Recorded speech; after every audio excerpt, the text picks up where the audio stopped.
Vaccines have been used for over 200 years. Since 1996, diseases such as measles and chickenpox have been preventable because of vaccines.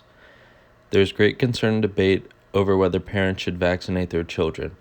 This debate will likely never end, but with proper information, these children can be vaccinated to protect against preventable diseases. If these children get vaccinated, then they will be protected from deadly diseases. Daniel Salmon is a public health expert from Johns Hopkins with a PhD from Johns Hopkins and a bachelor's from Rutgers. He wrote an article going into detail over the issues related to the administration of vaccines. He is a strong believer in vaccination and backs up all of his opinions with statistical-based evidence. He says, the effectiveness of other vaccines routinely used in the U.S. varies, but for most vaccines, 80 to 99% of vaccinated people are protected. 2 doses of MMR, or measles, mumps, rubella vaccine, for example, provides about 99% protection against measles. These statistics help provide a better look into the effectiveness of vaccines.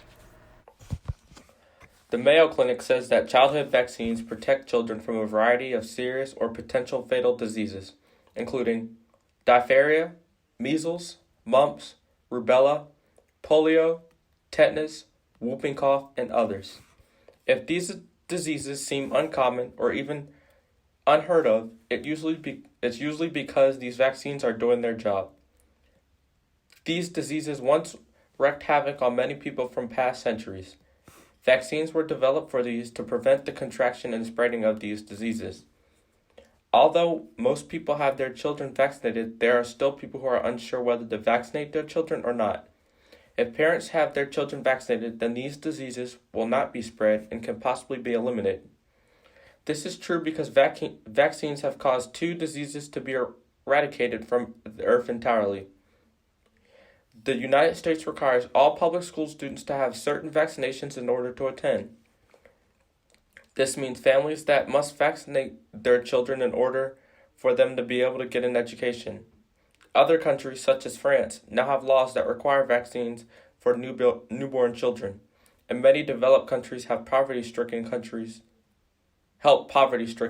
by going and administering vaccines to children. Many parents are uneasy about getting their children vaccinated. Parents are told they should get vaccines by doctors, but hear personal stories about how a vaccination has harmed a child. The first account is of a man named Richard, who contracted polio. He was only 13 years old and was forced to spend months in an iron lung machine and endure physical therapy. His parents did not want to give him the vaccine due to an unknown reason, but he had to suffer for many years. Another account is of Evan, a young man who died of meningitis during his junior year of college. After Evan died, we found out to our astonishment that a vaccine was available. A vaccine that would have saved Evan's life. Not a new vaccine, but one used very successfully and safely by the military to control meningitis outbreaks for over 30 years. The vaccine protected against 4 of the 5 strains of meningococcal meningitis. If only we had known about this vaccine, Evan would have received it and Evan would be here today. Those were the words of his mother.